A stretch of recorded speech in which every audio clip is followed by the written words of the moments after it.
Meus amigos, que Deus nos ampare para um bom estudo na noite, com a ajuda dos mentores espirituais da casa, sem os quais nada faríamos. É comum ouvirmos alguém dizer que o nosso sofrimento é sempre o pagamento, o resgate de dívidas de encarnações passadas. Essa é uma verdade, mas é uma verdade incompleta. Nem sempre aquelas dores que a vida nos reserva são resgates de vidas passadas. O resgate é aquilo que os espíritos denominam a dor resgate. Acontece que nós, em nossa visão, podemos dizer que toda dor é evolutiva, mas nem toda dor é resgate. A média, assim, no geral da nossa encarnação, as nossas lutas, as nossas dores, em sua grande maioria, elas são causadas pela má condução da nossa vida humana. Nós conduzimos mal a vida, sofremos a consequência. Nós diríamos que, na média geral, o trivial comum da nossa vida, nós resgatamos muito pouco dos erros das encarnações passadas. Isso tem uma razão de ser. Qual a razão? É que nós temos a eternidade pela frente. E Deus é Pai, Deus é bondade, é misericórdia. Então, ao longo de uma fileira colossal de reencarnações, nós vamos resgatando pequenos erros de encarnações passadas, e como nós somos, a nossa vida é infinita. O que é o infinito? Por maior que seja o acervo de nossos erros passados. Então Deus permite que nós resgatemos um pouquinho em cada encarnação. Uma pessoa observadora sabe enxergar quando alguém sofre por encarnação passada ou quando é consequência da má condução da vida. Má condução da vida, a pessoa, por exemplo, compra um imóvel e de repente, lá na frente, vai descobrir que aquele não era o imóvel ideal. Compra um apartamento de 1 quarto. Com o passar dos anos, ganha 3 filhos. E como? Só pendurar num gancho, né? Aí, puxa, eu estou aflito com isso. Mas não é um erro de encarnação passada. É um erro atual. Porque os erros das encarnações passadas, eles saltam às vistas. Nós poderíamos dividir esses erros pretéritos em 2 grupos. O primeiro grupo é aquela encarnação que nós pedimos com limitações. Por exemplo, o sujeito, toda encarnação, ele nasceu forte, robusto, truculento e vivia distribuindo supapo nos outros. E aí ele acumulou uma série de dívidas espirituais por agredir a um próximo. E o que ele faz? Pede uma encarnação em que ele venha assim, linfático, franzino, sem vigor físico nenhum. Mesmo que ele quisesse agredir fisicamente as pessoas, não conseguiria, porque não tem compleição física para isso. Essa é uma das nós chamamos de dor auxílio. É aquela dor que nós curtimos, mas em nosso benefício. Nós pedimos. Esse é um tipo de dor. Mas existe uma outra, aquelas dores, aqueles espíritos, e aqui na casa isso é muito comum. A chegada de irmãos espirituais em situações dramáticas.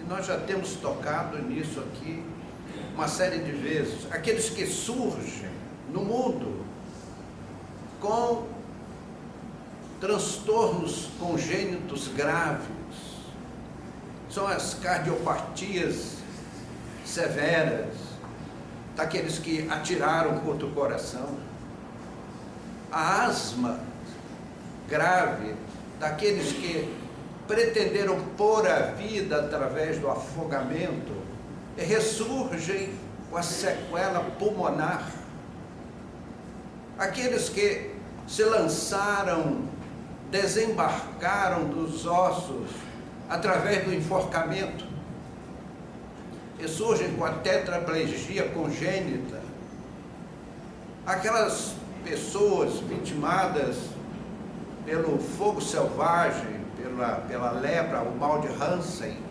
aqueles que pretenderam destruir a vida através do incêndio das vestes. E aí nós vamos com quadros, às vezes assustadores, aqueles que atiraram contra o próprio ouvido e surgem no mundo com a mudez congênita, aquelas fissuras palato-labial daqueles que atiraram contra a própria boca e surgem com uma deficiência facial bastante dolorosa, e vai por aí afora. Então esses casos, sim, o espírito encarnado passa toda uma encarnação de sofrimento severo, fruto daquela sequela. Eu conheci no Rio de Janeiro o Hospital de Toxicose Infantil, e eu saí de lá desse tamaninho assim. Conquistei uma humildade enorme ao ver aquelas criaturas com lesões bastante dolorosas em tratamento hospitalar, em internação irreversível. Vi uma vez na via pública uma criança aparentemente num caixote e a mãe ao lado pedindo esmola. Aí eu perguntei, mas seu filho já nasceu assim? Já. Que idade ele tem? 28 anos, e era um serzinho desse tamanho, todo retorcido. São aqueles que destruíram o corpo físico, meus amigos. Não há pessoa nesse planeta que não tenha passado pela cabeça a ideia do suicídio, porque nós ouvimos os espíritos. Precisa prestar atenção o que os espíritos falam, como nós prestamos nesse momento que conversamos com os amigos. Então surgem aqueles que querem nos perder. Aproveitem, quem não sofreu problemas terríveis na vida, principalmente problemas de relacionamento, que causam um tremendo desgosto na vida, e a pessoa pensa em pôr termo à existência. Meus amigos, nós fizemos uma visita a essas regiões espirituais, e se você não tiver a ajuda do mentor que lhe conduz naquela visita de aprendizado, naquela missão de treinamento, sem a ajuda espiritual, ao ver aquele cenário, você enlouquece instantaneamente. Tal o impacto daquelas imagens terríveis. E nós vemos pessoas pensarem em pôr termo à vida. Então, meus amigos, nós sofremos muito pela má condução dos nossos dias. Mas nós estamos apenas fazendo um preâmbulo para esse nosso estudo de hoje, que é o sofrimento dos animais. A fitopatologia é uma ciência que estuda a doença das plantas. Fantástico. As plantas também adoecem. Existem medicações próprias para o tratamento das plantas enfermas. E a gente fica pensando, mas meu Deus, por que uma planta sofre? E aí nós aprendemos uma lição da vida, que as lutas e as dores, elas são necessárias ao nosso progresso espiritual. É da lei cósmica, é a pedagogia divina ajudando os seus filhos de todos os matizes a caminharem para frente. Salta às nossas vistas o que acontece com as pessoas já de uma certa idade, que é o nosso caso, como a gente amadurece. Às vezes a gente diz assim, aquele moço, se ele tivesse a experiência que eu tenho, não faria o que está fazendo. E tem razão. É a maturidade pelas lutas da vida. Então, nos abre uma luz de entendimento, que nós somos ainda espíritos tão primários, que nós precisamos de lutas, de dores, de aflições, para despertarmos. Veja uma pessoa amadurecida, como ela muda, diferentemente daquele que nós chamamos de felizardo da sorte, né? Fica um meninão, um imberbe, que pensa que sabe. Então, as lutas, dizem-nos os sábios espirituais, que elas são necessárias para o nosso progresso. E um detalhe, é um preço desprezível, ínfimo, que nós pagamos pelas nossas luzes espirituais. Meus amigos, a gente vai a um shopping center, com todo respeito, principalmente as damas, passeia num shopping center e fica naquele encantamento com aquelas coisas que tem lá no shopping, calçados, roupas, joias, perfumes, e vai por aí. E a gente vai, puxa vida, se eu fosse rico, que maravilha, eu comprava o shopping todo, né? Ia lá na administração, pode sair daí que eu já comprei o shopping, é tudo meu. Meus amigos, são quimeras as belezas deste mundo. No mundo espiritual superior, tudo é uma maravilha de encantamento supremo. Nós conheceremos a vida sem adeus, a vida sem morte. Aqui enfrentamos os paroxismos da dor e da morte, lá não. E vamos viver eternamente com as pessoas da nossa escolha, pessoas que nos amam, e não tem como esconder esse amor, nem falsear este amor. Então são regiões, falta-nos um vocabulário adequado para descrever essas regiões. Tive a oportunidade de visitar colônias em aprendizado, colônias de nível superior. Meus amigos, não há palavras para descrever aquele ambiente.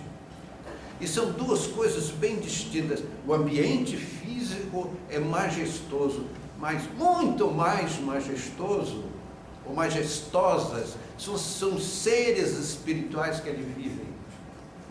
Uma capacidade de amar infinita.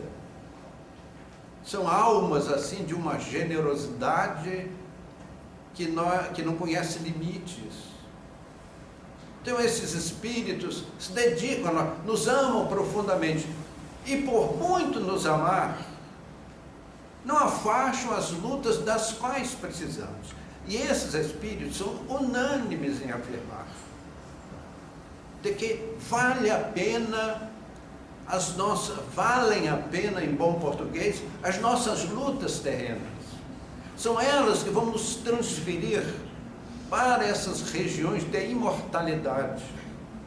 Nunca mais voltaremos a reencarnar em mundos como a Terra, mas em mundos felizes, ditosos, com esses grandes amores que carregaremos conosco para a eternidade. Então as lutas humanas, elas são um preço ínfimo em relação às glórias e à felicidade que desfrutaremos no futuro. O nosso assunto hoje é o sofrimento dos animais. Os animais sofrem quando se ocasionam lesões físicas. Sofrem quando são submetidos a sequelas, a traumas. Eles sofrem, sentem dor e sentem medo. Esses seres, irmãos nossos, eles possuem uma sensibilidade primária, mas algo parecida com a nossa.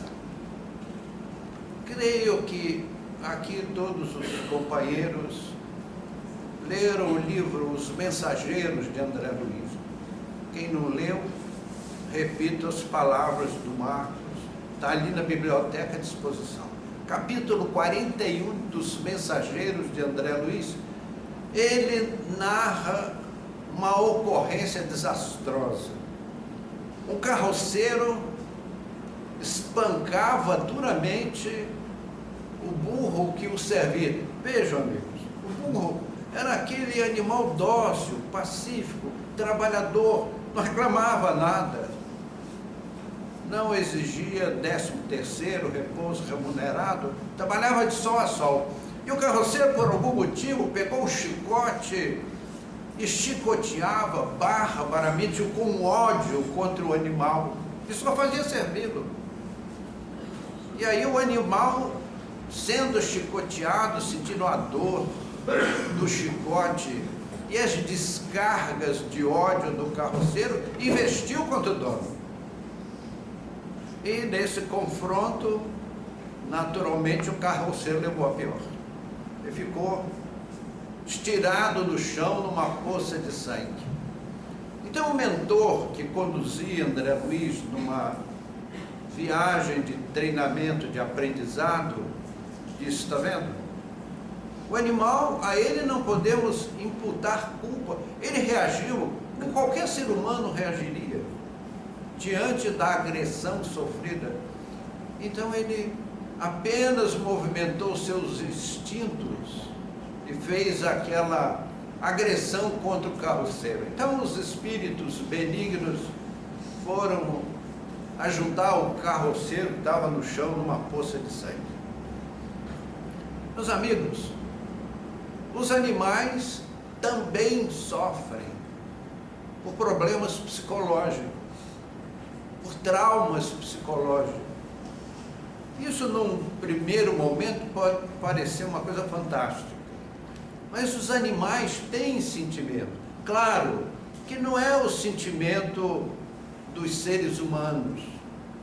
Os seres humanos são assim, amorosos, não é? Sensíveis, são capazes de renunciar a tudo pelo bem do seu próximo. Não é assim o ser humano. Eu li um trabalho, aliás, 2 trabalhos feitos, foi publicado no The Lancet, que é uma revista científica, em Very Good English. A revista publicou um trabalho feito por uma equipe de cientistas americanos. Eles queriam estudar os reflexos orgânicos da frustração. Então, eles bolaram o seguinte: 2 ambientes lacrados, fechados, um A e um B. No A eles colocaram no chão um acolchoado, aveludado, uma delícia, né? Eu só em ler o artigo me deu vontade de tirar um cochilo naquele acolchoado. E colocaram um gato ali. E os amigos sabem como um gato aprecia um acolchoado aveludado, né? Então o gato se esparramava ali naquele acolchoado. E no ambiente B eles colocaram água, alimento, tudo que o gato precisava, né? E entre A e B uma portinhola. E aí os deixaram alguns dias. Então o gato ficava lá, tirando aquele seu cochilo perpétuo, né? Aquele veludo. E quando ele sentia fome ou sede, ele abria os olhos assim, passava pelaquela portinhola, ia no ambiente B e alimentava-se, bebia água, etc. Voltava pela portinhola para a sua madorra naquele acolchoado.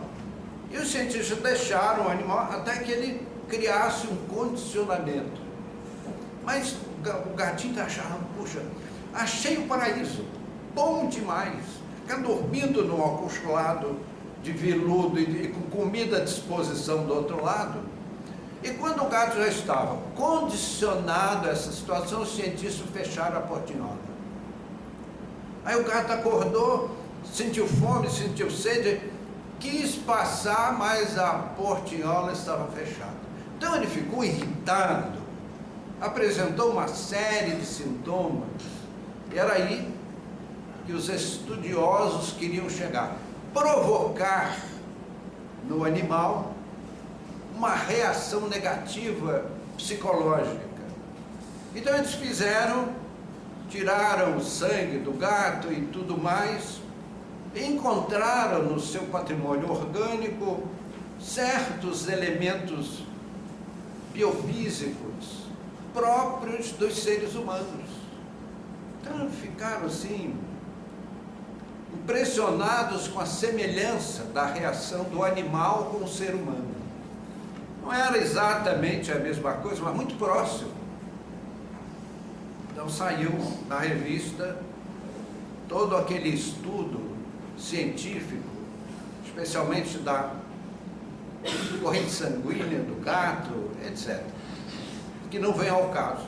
Então, esse processo, deixar o gato se amodorrar naquele sistema, e quando fecharam a portinhola, eles criaram artificialmente a frustração. Então vejam, amigos, que os animais são passíveis de frustração. Um outro trabalho que eu li a respeito foi um estudo sobre a ansiedade. E eles escrevem todo um pré-estudo, vamos dizer, sobre a ansiedade. Então diziam lá os cientistas que a ansiedade mata. E as pessoas com muita facilidade se deixam levar pela ansiedade.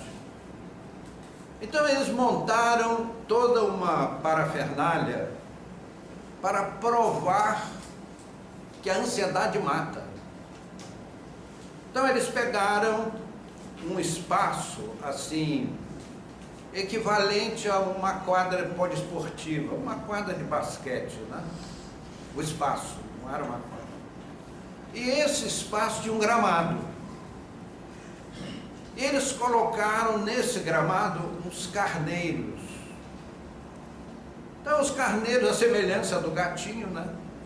Que beleza, naquele quadrado, aquela grama suculenta, os carneiros ficavam ali pastando. Então eles prenderam na pata, na perna do carneiro um fio. Subiram com o fio e fizeram uma engenhoca no alto, de tal forma que os carneiros ficavam pastando naquele espaço sem nenhuma dificuldade. O fio não atrapalhava a movimentação deles. Então, o que é que os cientistas fizeram? A X e X minutos, eles davam um choque na perna do carneiro. Maldade, né? O carneiro balançava a patinha assim e continuava passando. Não acontecia nada.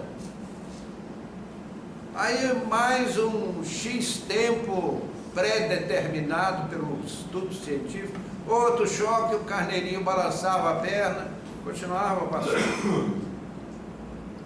Então eles inventaram um jeito de criar ansiedade no carneiro. Como assim? Eles passaram a, alguns segundos antes do choque elétrico, tocar uma campainha. Tocavam a campainha, deixavam passar 10 segundos e davam um choque elétrico. Então vejam, amigos, essa repetição, quando eles tocavam a campainha, os carneiros paravam de comer e ficavam num estado de ansiedade esperando o choque elétrico. Porque a ansiedade, nós espíritas, nós que estudamos Jesus, aprendemos uma palavra mágica que poucas pessoas viram. Que palavra é essa? Chama-se esperança. Jesus é a nossa esperança. Ele nos deu um manancial de conhecimentos para que nós tivéssemos a esperança numa era espiritual futura, definitiva para a nossa felicidade. E a ansiedade, também o esperançoso e o ansioso, ambos aguardam alguma coisa.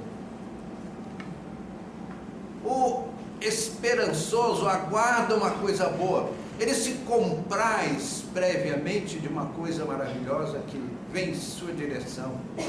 A ansiedade é a mesma coisa, só que é uma coisa ruim.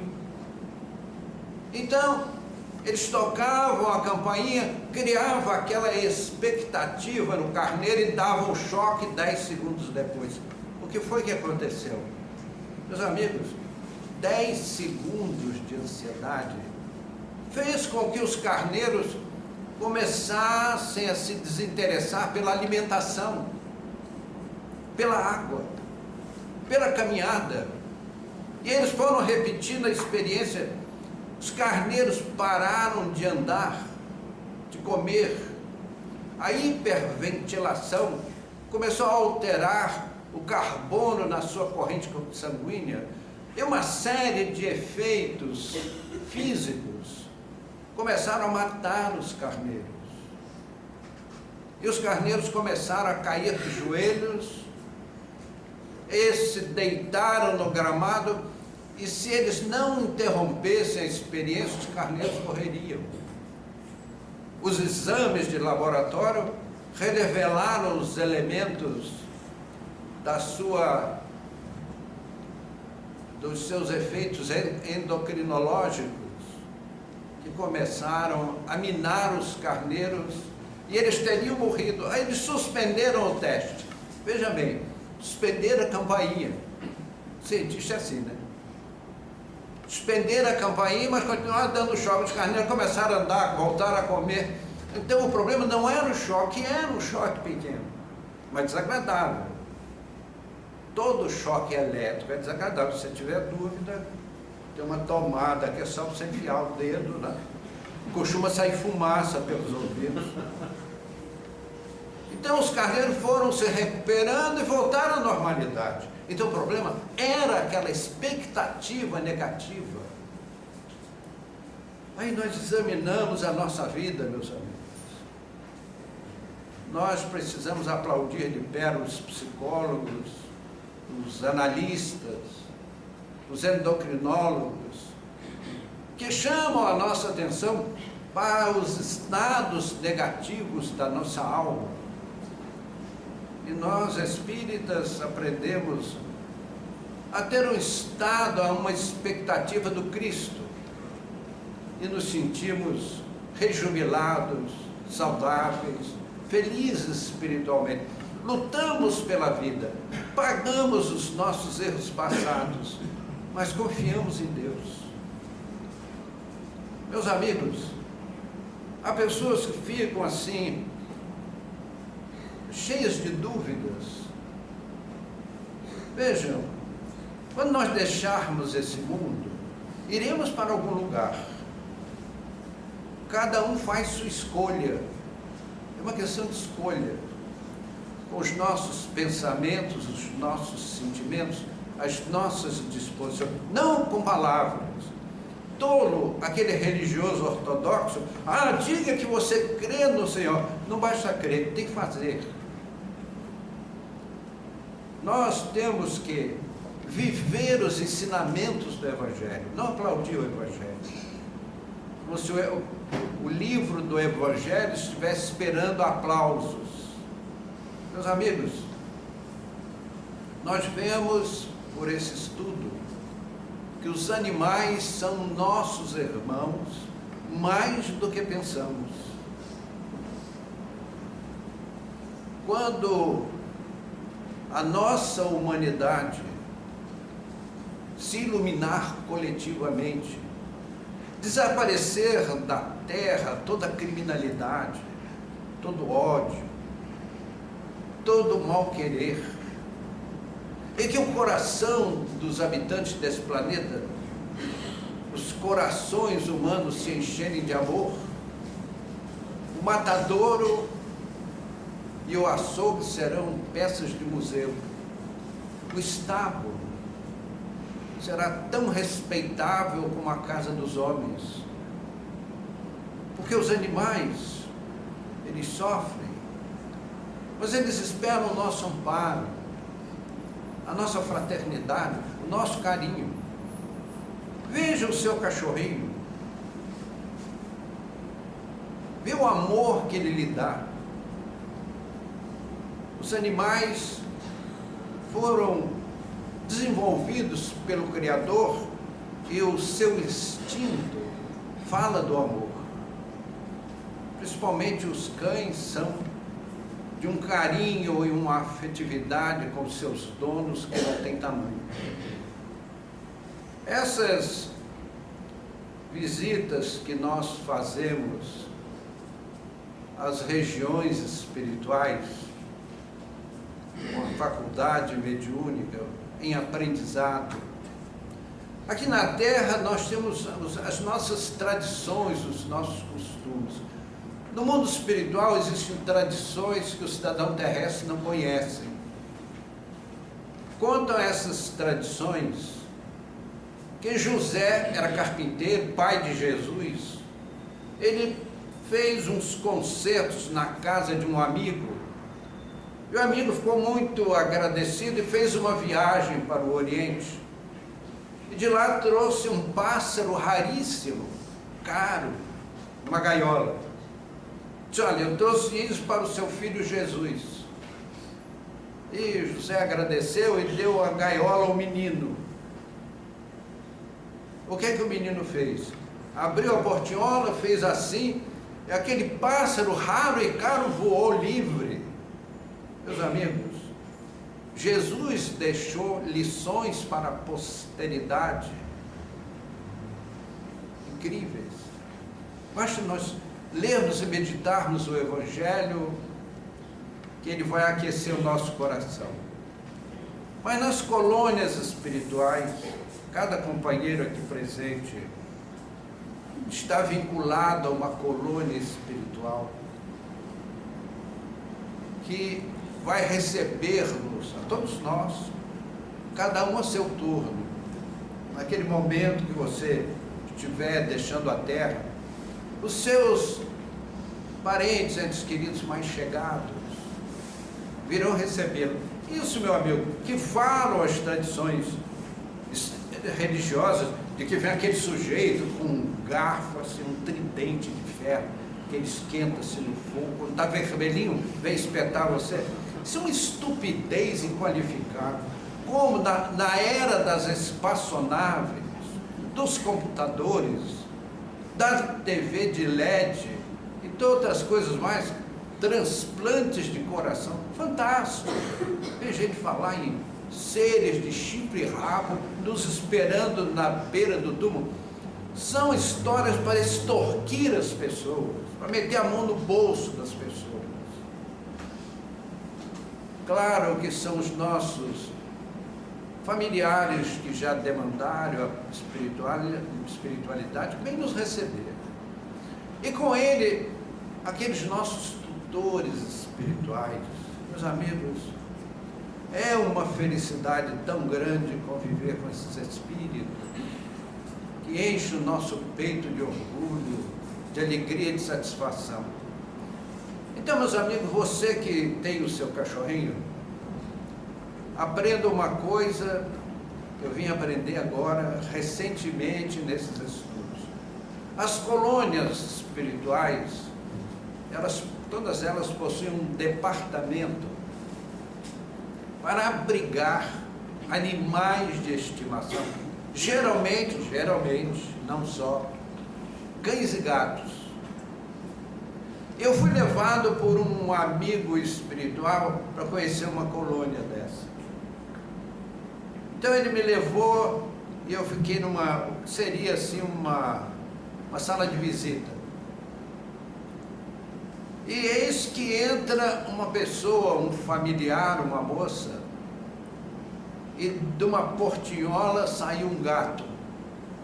Mas a moça se abraçou com o gato, numa festa, numa felicidade tão grande. Ela põe o gato, diga para a mamãe, estão te tratando bem aqui, conta para a mamãe, e beijava o focinho do gato. Meu Deus, já pirou de vez, acabou de pirar, daqui já vai para casa grande lá, e abraçava o gato com amor infinito.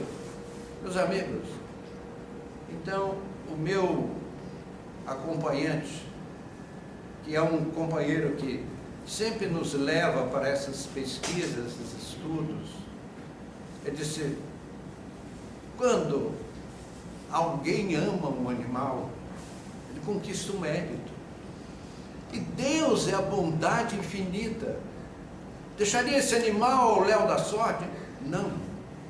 Por isso temos esse departamento trabalhado por pessoas que na terra maltrataram os animais, estão ali resgatando, tendo que aprender a amar os animais.